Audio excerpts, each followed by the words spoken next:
Every morning, I get up and do exercises. I get up early, just before dawn. Then I wash my face, brush my teeth. Everything is as it should be. Then I cook myself breakfast. I love beans, really. Mom and Dad said that vegetables are healthy. No, I think so too. But it's a pity that they are canned. Closer to lunch, I sit down to read. I read a lot. I have a lot of books. I'm studying on my own. 2 hours of classes, and then I can go for a walk.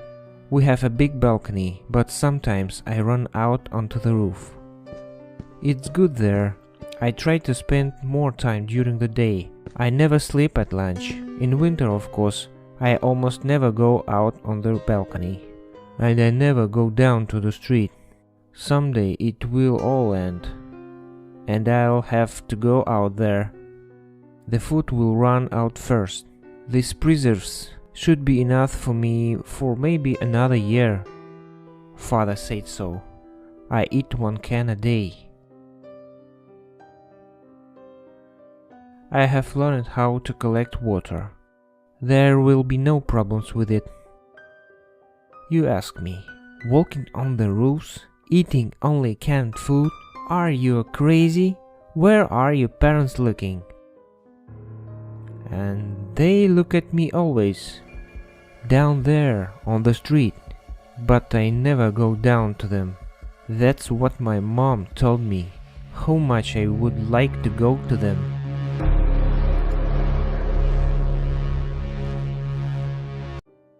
Don't go outside, and if necessary, then only during the day. I couldn't believe that I would listen to such words from my mother. I didn't believe that this could happen to us, with our city. And now I'm alone. I live on my 7th floor, shut out from the rest of the world. I have been eating canned food and biscuits for almost 5 months. It's good that Mom is stocked up on vitamins. It seems like I have enough of them. But I really want ordinary food. I would pay any money for a piece of cake. If I had them, of course.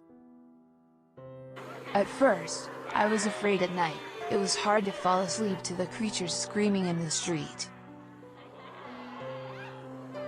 Then I was afraid that someone would see a light in my window, so I tightly closed the windows inside with a dark cloth.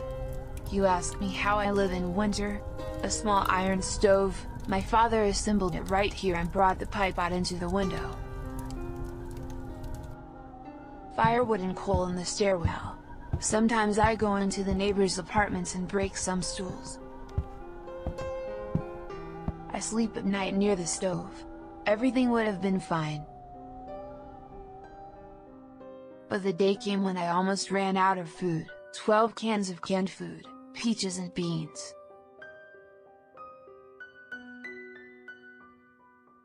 It was necessary to go to the nearest warehouse of the store. My father brought them from the nearest supermarket. I looked out on the balcony. There was no one downstairs. I haven't seen much of anyone all winter. They seem to have disappeared. I've been thinking about a plan to go outside for a long time. It's good that I knew my city like the back of my hand.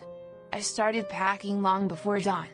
I covered my arms and legs with thick magazines. I wrapped a wool scarf around my neck. It became a little uncomfortable, but I felt somehow safe.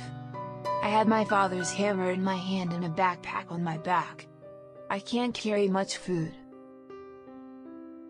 but I'll probably get enough supplies for a couple of weeks. And in the summer I think it will be easier to find food. I opened the landing door. There was absolute silence. For the first time in a long time I went out into the yard. My heart was pounding wildly. Since there was no electricity for a long time, the entrance door did not close. I opened the door and tried to push it. Something was holding her outside. I put my foot on the protruding threshold and pushed with all my might. It was a dead man. He was lying there looking right at me. His eyes have been frozen for a long time. He did not move. I was about to give up this idea and turn around home, but starving to death was also not a good idea. The yard was empty. Not a single creature on the street, except for those lying under the snow. I didn't know where they had gone. Just before the beginning of winter, they began to disappear a little. I don't know. Maybe they've spread out into the basements. It was scary, but I reached the store with a quiet, careful step. Nobody cleaned the snow on the street, so it was also a big problem. I went in through the broken window, trying not to step on the glass. It was dark inside and there was a lot of snow. I looked around. Cooking, juices, cereals. The shelves were almost empty, and then I found a door leading to the warehouse. There were many times more chances to find something edible there. The door was propped up with something. I leaned my head and listened. Silence. I had no choice. I had to open it. When I opened the door, I saw large rows of shelves. There were boxes on them. Lots of boxes. I didn't understand why they didn't take it all out. I tried to fill my backpack. Cereals, canned food, stew as soon as possible. I didn't even look at the expiration date. My legs were shaking and they were pulling me back to my home, to a safe haven. After stuffing my backpack and dropping a couple of packages, I turned around and went to the exit. So that's why this warehouse was closed. There was one of those dead people here. I caught my hand on the shelf rack and it fell right on the dead man. His head shattered into small pieces. I picked up my backpack and ran home. Someone was standing outside my door. By the light of the lantern, I saw who it was. It was my father. He was standing right in front of my door. On his back hung the same backpack with which he then left. It all started 5 months ago. My father and I were sitting at the computer, and then we heard a loud knock on the door. I ran to open it, and there stood my mother with a frightened face. She immediately closed the door behind her. Dad asked what happened. Mom replied that two strange people were running after her. One of them was covered in paint or blood stains. She was able to hide from them in the entrance. Maybe it's a prank? At that moment, there was a crash on the street. We all ran to the window. There was an accident downstairs. Something strange was happening on the street.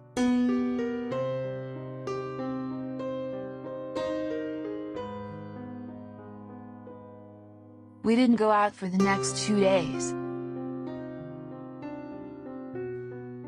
There was more news on TV about crazy people who threw themselves at others. They said it was a new disease that came to us from India.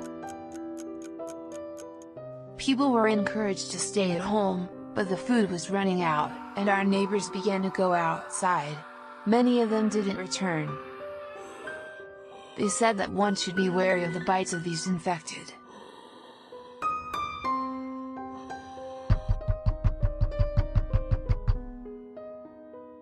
In the evening, our neighbor knocked on our door.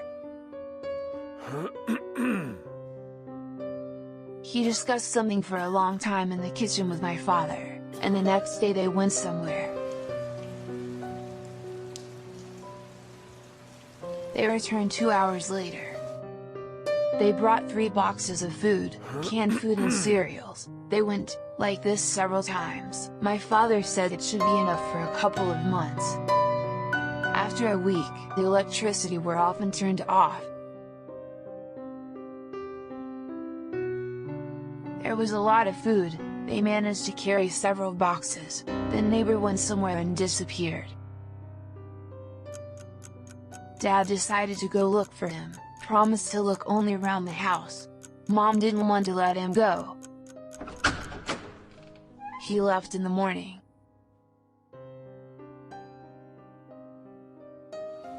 All day we stood near the window, sometimes went out on the balcony. But there was no one in sight on the street. There was no news, no one knew anything. Why the military did not come for us and did not evacuate the city is unclear. Perhaps there are no military anymore and now we are all alone. It's been 2 days. Mom cried at night, but she didn't show me. She began to warn me not to go anywhere unnecessarily. She showed me where she was and it bothered me, as if she was preparing for the fact that I would be left alone.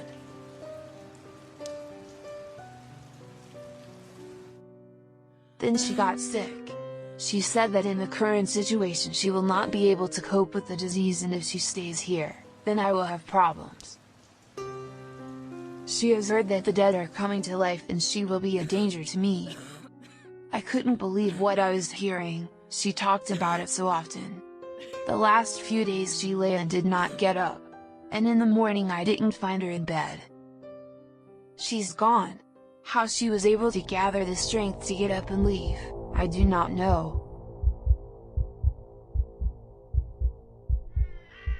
I didn't notice how I ended up on the street, wearing only shorts, sneakers and a t-shirt. I started screaming like crazy and calling for my mom. At my cry, the dad began to approach. And then I seemed to wake up. Now I'm going to be torn to pieces here and everything my parents have done for me will be in vain.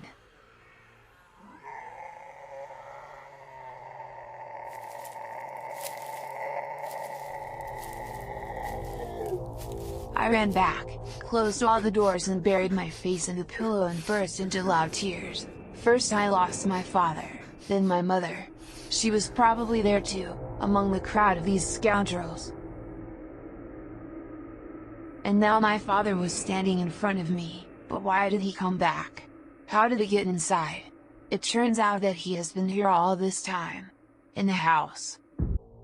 I began to slowly step back. He was standing 7 meters away from me, and it seemed as if he didn't see anything at all. His head jerked up, as if he was trying to catch some kind of smell, as animals do. But he didn't move or even follow me.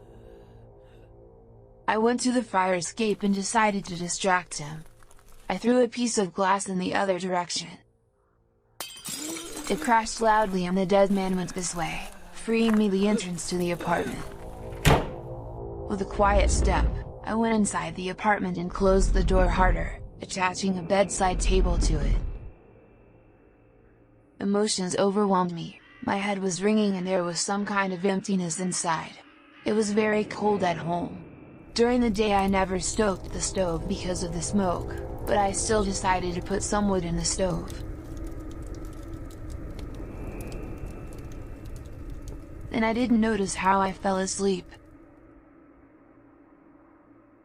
I woke up because of a strong cough. I began to suffocate. The whole ceiling was in smoke.